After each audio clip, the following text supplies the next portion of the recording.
Yes, so a maximum of 5,000 fans will be allowed inside the National Stadium on the 16th of November in Kingston to watch the Reggae Boyz battle the United States of America in a World Cup qualifier. This will mark the first time the Reggae Boyz will have the support of home fans since the start of action in this CONCACAF final round in September. Details of the arrangement were announced at a joint press conference between the government of Jamaica and the Jamaica Football Federation on Monday. Here are excerpts from the press conference. The JFF is pleased that the first decision that emerged from our meetings and consultations is that 5,000 fully vaccinated paying fans will be allowed in the National Stadium, 1,000 in the grandstand and 4,000 in the bleachers. This is no ordinary exercise. I have never in all my life been invited to a Minister of Government's office 3 times in 72 hours. And that just underlines the intensity of Minister Mackenzie's efforts as he, along with other ministers, try to have some normality as it relates to spectators at games, especially at the National Stadium. Thanks to the Ministry of Local Government and Rural Development, a platform will be launched on November 3 that will allow fans to purchase a ticket through the uploading of your vaccination card, your identification card, and the answering of a few very basic questions. After successful validation of one's vaccination status, authorization will be given to go ahead and purchase your ticket. You will then have started the process. Please note the following guidelines relevant to the successful execution of this initiative. Only fully vaccinated persons over the age of 18 can apply to purchase a ticket. This age limit will be reviewed for upcoming games. Through the application process, each applicant's vaccination status will be confirmed utilizing the Ministry of Health and Wellness established database, combined, of course, with a government-approved identification card. You will receive a response to your application, which will allow you to proceed to purchase your ticket online. Because of the limited numbers, persons getting approval will have to purchase their ticket in 48 hours in order not to hold up the opportunity for others.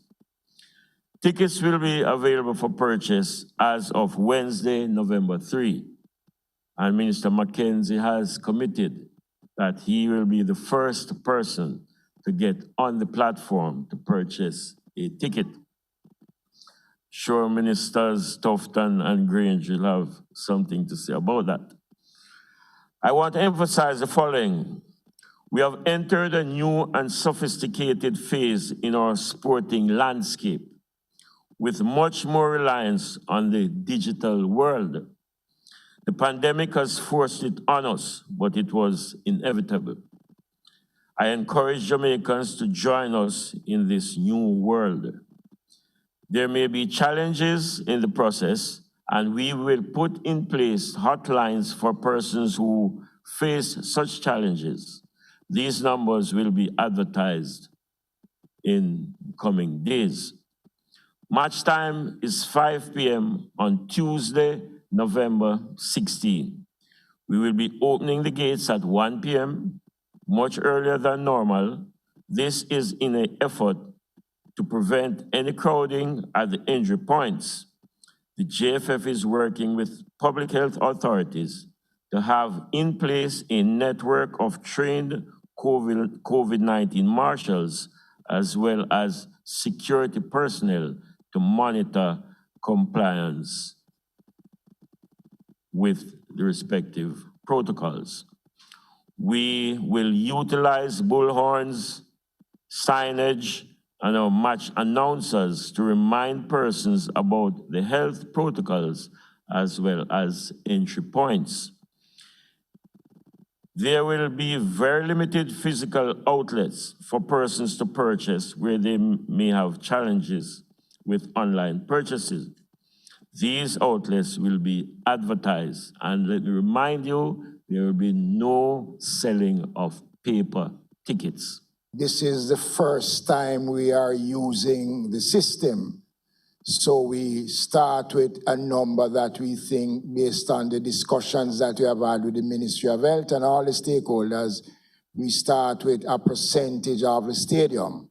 It doesn't necessarily mean that for the next game, it will remain at 5,000. But this is our first trial, and we wanted to ensure that we put everything in perspective. So that is why we started with 5,000.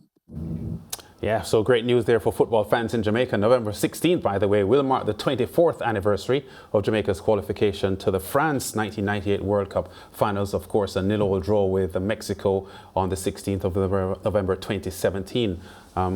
George, what were you doing then? I know that at that time, Mariah may not have been able to walk or even talk. Certainly she didn't even know there was a country called Jamaica. But what were you doing on the 16th of November 2017? I was stood on... 2017, really? No, 1997. 1997. Oh. 97, yeah.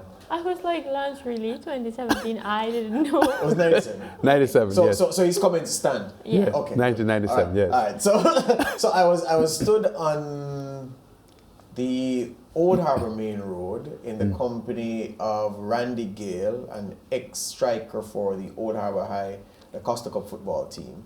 I had a wine glass from my grandma's cabinet in hand. The man asked the question, those who were not registered by history as having a say then can gesticulate all they want. So I had a wine glass. But how do you remember those things? But he asked me to remember, and I did. I had a wine glass with some don't even spirit drink alcohol. in it. No, Mariah, it was an occasion like no other. So I was there with it in my hand, Lance, sipping. Everybody in the entire community, all from Spanish Town right down, everybody was out. It was, I've never experienced that in my lifetime in Jamaica. Yeah, it was. And I was out there. Everybody was outside.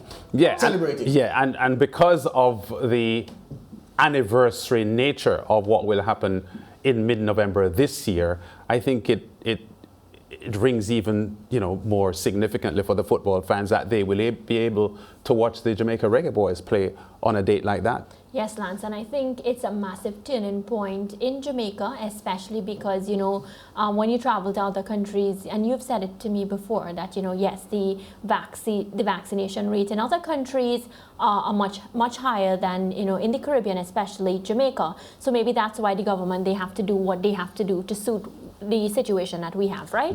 But I just feel like it's a sigh of relief for those who have taken the vaccine and who they've felt that they've suffered because of the others who were reluctant to take the vaccine. And sometimes you would say in frustration, like, so what's the purpose of taking it? Because we still have to suffer at the expense of others. So I feel like this is a turning point where those who've taken it will be rewarded. They'll feel as if we're moving towards some sort of normalcy. The only thing in the back of my mind, and I know maybe this is me just being me, but they talk about the app, and I just hope that the app works properly and that, it's a smooth process and there aren't any glitches, and then we hear, all right, we need to make a turnaround, because that would be very disappointing. Yeah, the other thing is that the government actually made a U-turn on this, George and Mariah, because just a week ago they had insisted that there would be no fans.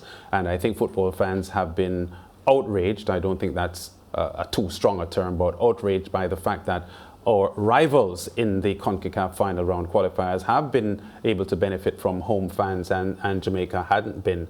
And there's a reckoning that this USA match is so important to the Jamaica chances of qualifying for the World Cup that fans would have been imperative for this fixture. Well, if you look at the statements on the surface, it would seem like a U-turn. But if you really examine what the local government minister said at the time, it may not quite fit that narrative, because at the time when the call for France to be allowed to be in the stadium was made, That was before the October 28 date had passed. October 28 is significant because that was from the September communication from the Prime Minister. They announced a set of measures between September and October 28 that were implemented to curb the rising R rate, reinfection rate, because the third wave in Jamaica has been the deadliest of COVID so far. Yes. And they were struggling with that. So they put some measures in place and say, no wavering from these measures until October 28. Now the conversation arose within that band to say funds for the USA game. There was no way the government could have said yes, because what it would have done would have invited pressure from other stakeholder groups to say, oh, well, if you're permitting people to go to football, what about us here? What about us here? What about theatre? What about entertainment events? What about the social gatherings? The social butterflies have been on the flowers, just pitching, can't be not being able to go anywhere. So it was sensible and expected for them to maintain the stance that they had set out from the Prime Minister's statement in Parliament, to be consistent to say that there will be nothing contemplated before October 28. Now you notice when the statement comes today is what, November 1? First. Yes. Right, so we're past that hurdle. This statement is being made in a period and the Prime Minister has announced a relaxation of the measures that obtained from September to October 28. So it stands to reason that we're moving in the direction that we are. What I do know is the Reggae Boys, the players will welcome this, because I felt as if there were at many points in the matches here in Jamaica, and maybe this is also because I believe in the energy that the fans bring, and when you're playing at home, and we know how Caribbean people are, we bring the vibes, so I feel as if they will benefit massively. But we're not a football going public in Jamaica, so I'm thinking, I hear everybody saying that, we're, people are going to come, but under normal circumstances, the stadium wouldn't be perhaps half full. But it's for a a bit game like different this. now. You know No. something, George? I'll tell you why. Yeah, tell me why. The moment when you can't get something is when you want it the most. But yeah, but COVID you're- has taught us. But you're going somewhere in a life and death situation, because people are saying, well, if when there were no pandemic issues, and I'm sitting next to a man and there's no way that he could infect me with anything that would be deleterious to my health, and I have that now, and that's the situation now, why would I go out to a football game in these circumstances when I wouldn't go when that was not lurking in the background? It's just a narrative. Yeah. That's a good point. The other thing is that I've been to many Jamaica matches and seeing the crowd not support the team. In fact, boo the team. So let's hope they support the team. Let's hope. Let's Right. hope they support the team this time. We're going to break back with more on the Sportsmax Zone in a moment.